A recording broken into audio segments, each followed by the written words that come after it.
Huwag tayong mga lumbay, maminamahal, na gaya ng iba na walang pag-asa. Yan po yung mga unbeliever.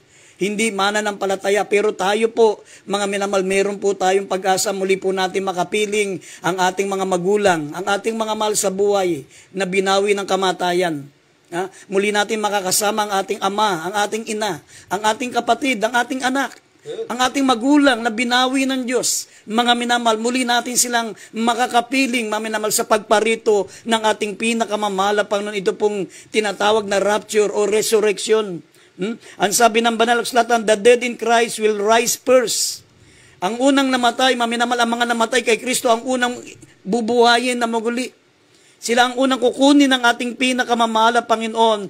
Maminamahal, sabi ng 51 ng unang Korinto 15. Sila ang unang aagawin, maminamahal, siya ang unang kukunin. Sabi rito, maminamahal, sa isang sandali, sa isang kisap mata, sa huling pagtunog ng pakakak, sa pagkatutunog ang pakakak at ang mga patay na nabubuhay ay mabubuhay na maguli na walang kasiraan.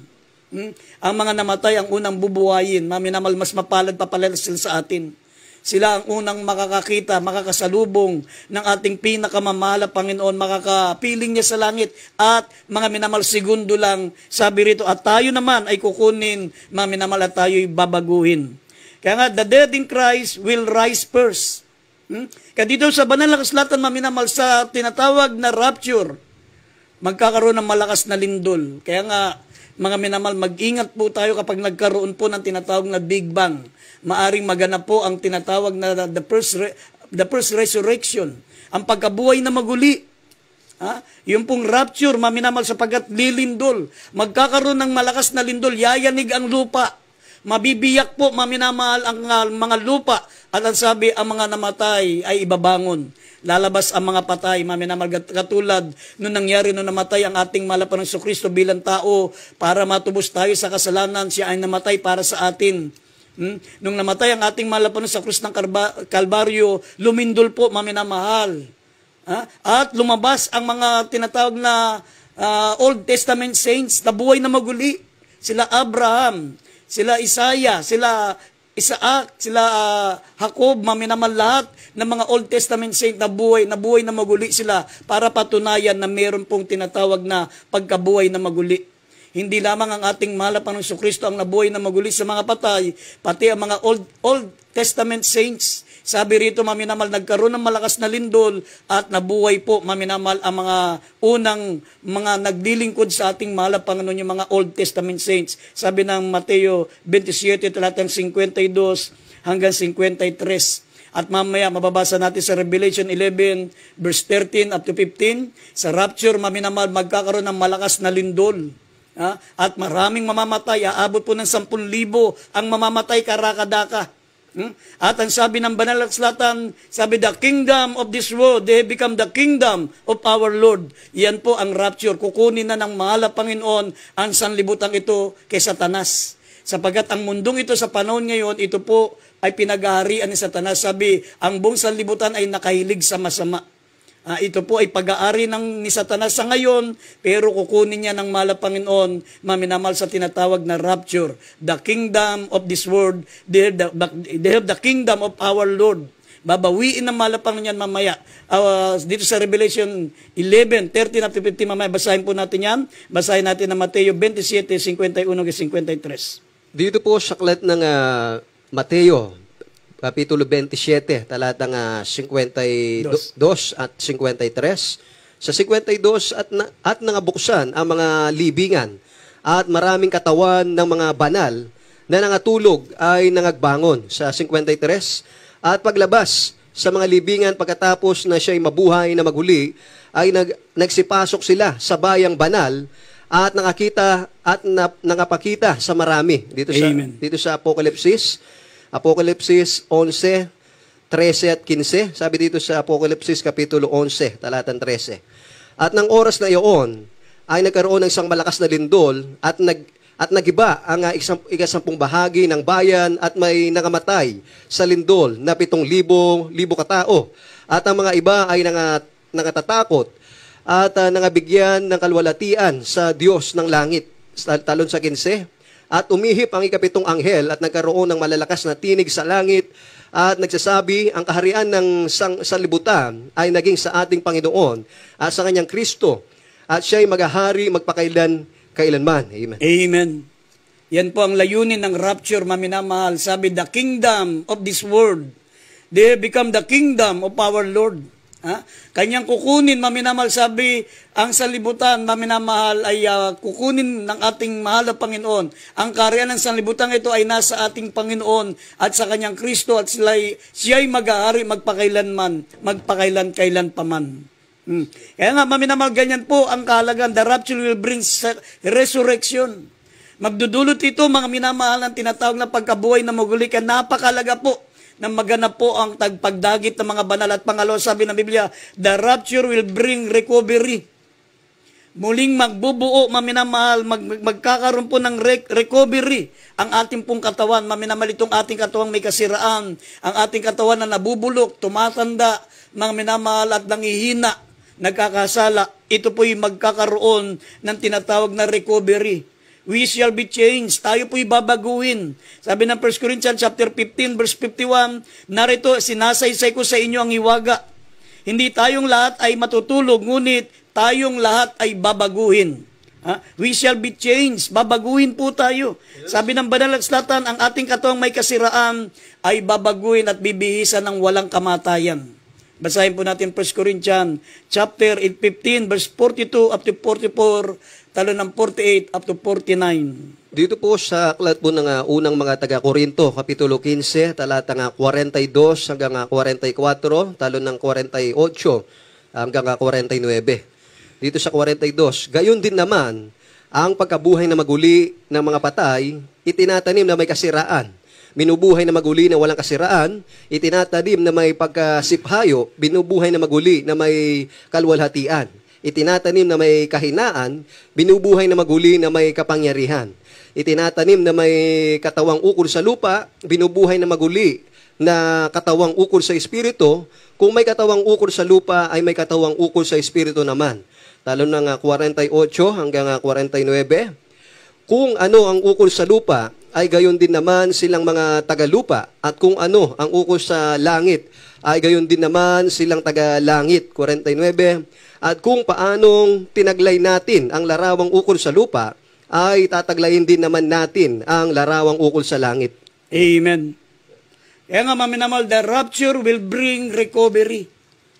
Yung ating katawan, maminamahal, na nasisira, ang ating katawan na nabubulok, ang ating katawan na nagkakasakit at namamatay. Sabi ng Biblia, the rapture will bring recovery. We shall be changed. Babaguhin po tayo. Ang ating katawang may kasiraan. Ang sabi, babaguhin ng walang kasiraan. We shall be changed. Sabi, babaguhin po tayo ng ating pinakamamahal na Panginoon. Ang sabi po rito, itinanim na may pagkasipayo, binubuhay na maguli na may kalwalhatian. Itinatanim na may kahinaan, binubuhay na maguli na may kapangyarihan. Itinatanim na may katawang ukol sa lupa, binubuhay na maguli na katawang ukol sa espiritu. Kung may katawang ukol sa lupa, ay may katawang ukol sa espiritu din naman. Kung ano ang ukol sa lupa, gayon din naman silang mga taga-lupa. At kung ano ang ukol sa langit, gayon din naman silang mga taga-langit. At kung paano tinaglay natin ang larawang ukol sa lupa, tataglayin din naman natin ang larawang ukol sa langit. Ibig sabihin, we shall be changed. Babaguhin ang ating katawang panlupa ng katawang panlangit. Celestial body, incorruptible body, maminamahal, glorified body. Sabi ng Job chapter 33 verse 25, kung maidadagdag natin yan, mga minamahal, ang ating katawan ay magiging singkinis, maminamahal ng bata. Magiging, sabi rito, ang ating laman ay magiging sariwa, na gaya ng laman ng bata at babalik sa kaarawan ng kabataan.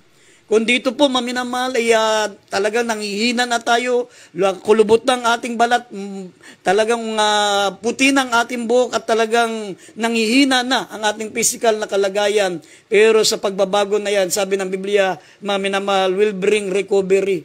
Babalik, maminamahal, sa katawan ng bata, ang katawan ng mga kukunin ng ating malapanon sa rapture. Basahin natin ang Job 33 verse 25, idagdag natin sandali. Dito po sa aklat ng Job, Kapitulo 33, ang talatay 25.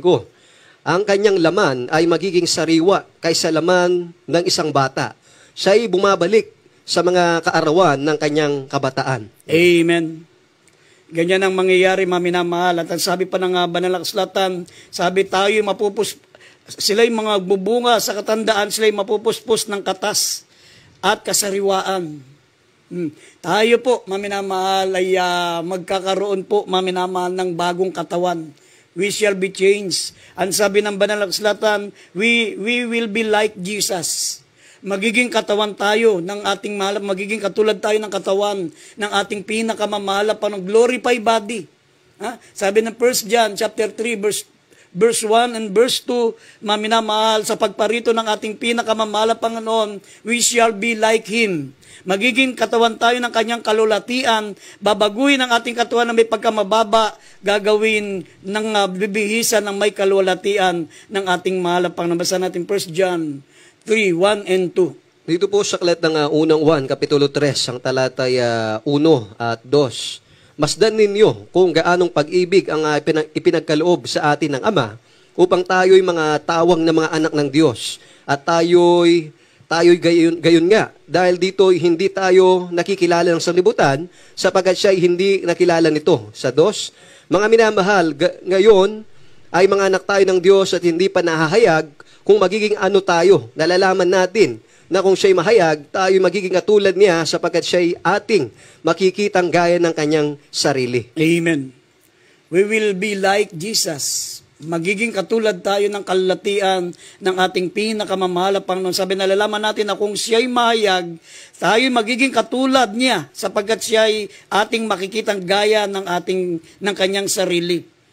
Sabi pa ng Pilipos 3:21 na siyang magbabago ng katawan ng ating pagkamababa upang maging katulad ng katawan ng kanyang kaluwalhatian. Magbabago po ang ating katawan. We shall be changed. Sabi ng Biblia, the rapture will bring recovery. Magbabalik po ang ating kasariwaan. Magbabalik ang ating kalulatian, maminamahal. Yung nasira, maminamahal na kalulatian sa pamagitan ni Adan at ni Eva, sila po'y mga minamahal dati hindi namamatay, hindi tumatanda. Dati sila po'y hindi nagkakasakit, hindi nangihina.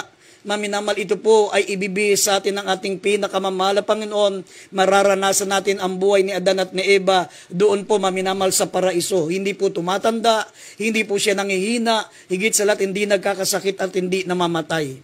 We shall be changed. Ang sabi dito sa Roma, kapitulo 8:18, maminamal hanggang 25, sabi po ng talata, sapagkat napapatunayan ko na ang pagtitiis natin sa panahong ito ay hindi karapat dapat maitumbas sa kalulatiang mahayag sa atin.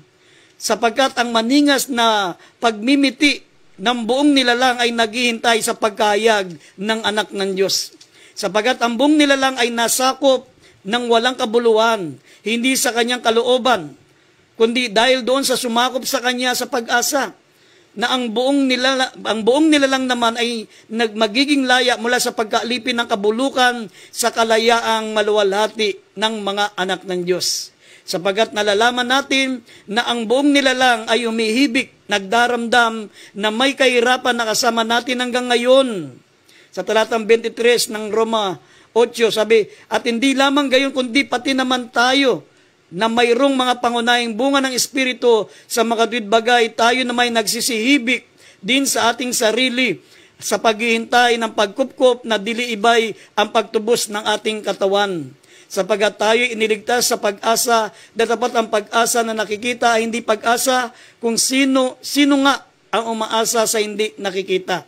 Dapat kung nagsisiasa tayo sa hindi natin nakikita, kung gayoy hinihintay natin may pagtitiis. Kaya naghihintay tayong may pagtitiis, maminamahal. Ang sanlibutan ito, maminamahal, sabi sila humihibik sa mga kahirapan, pero tayong mga anak ng Diyos ay may naghihintay na pag-asa, maminamahal, yung sabi ng Biblia, yung kaluwalhatian. Ang pagtitiis natin sa panahong ito ay hindi kayang ikumpara, maminamahal, sa kalulatiang naghihintay sa atin. Pero ang sanlibutan, humihibik sila, maminamahal, sila po'y nagpis sa mundong ito, wala silang inaasahang pag-asa. Hanggat hindi ka naglalagak ng pananampalataya sa ating pinakamamahal na Panginoon Kristo, mga minamahal, mabubuhay kang walang pag-asa. Ikaw ay humihibik, ikaw ay nalulumbay, ikaw ay mga minamahal nagdurusa, ikaw po, maminamahal, ay hikahos, ikaw po, maminamahal, ay miserable. hanggang hindi mo isinusuko ang buhay mo sa ating pinakamamahal na Panginoong Kristo.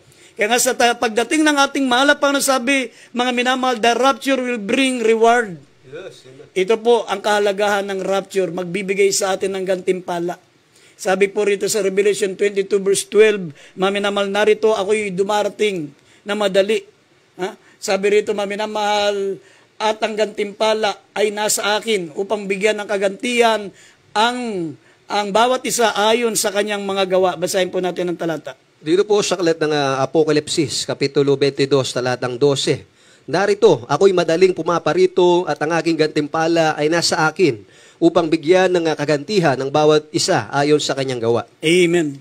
Yan po, maminamahal, ang isa sa kahalagahan. Bakit dapat mag-rapture? Bakit, mga minamahal, darating po ang tinatawag na pagparito ng ating mahal na Panginoon sa pamagitan ng rapture. The rapture will bring reward. Bibigyan po tayo ng gantimpala. Gagantimpalaan tayo. Sabi, Christ will bring reward to faithful. Sabi na Revelation chapter 2 verse 10, magtapat ka hanggang kamatayan. Bibigyan kita ng putong ng buhay. Christ will come bringing reward to faithful. Bibigyan ng gantimpala lahat ng mga naging tapat sa paglilingkod sa Kanya. At ang sabi, faithful service for our Lord will be rewarded. Ang ating paglilingkod na may katapatan sa Diyos, maminamahal, mayroon pong naghihintay na gantimpala, gaya ng sinabi ng Mateo 25, talatang 34. Sabi po rito, maminamahal, basahin po natin ang pangako ng gantimpala ng ating mahal na Panginoon. Dito po sa aklat ng Mateo, Kapitulo 25, talatang 34. Sabi po dito, kung magkagayoy, sasabihin ng hari sa nanga sa kanyang kanan, magsiparito kayo, mga pinagpala ng aking ama, manahin ninyo ang kahariang nakahanda sa inyo, buhat na itatag ang sanglibutan. Amen. Amen.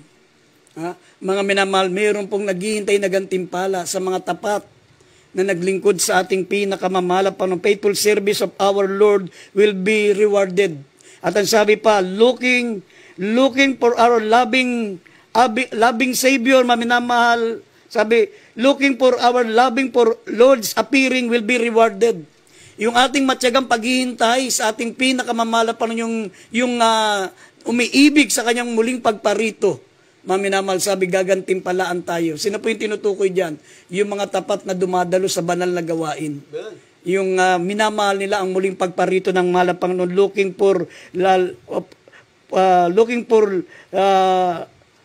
loving our Lord's appearing.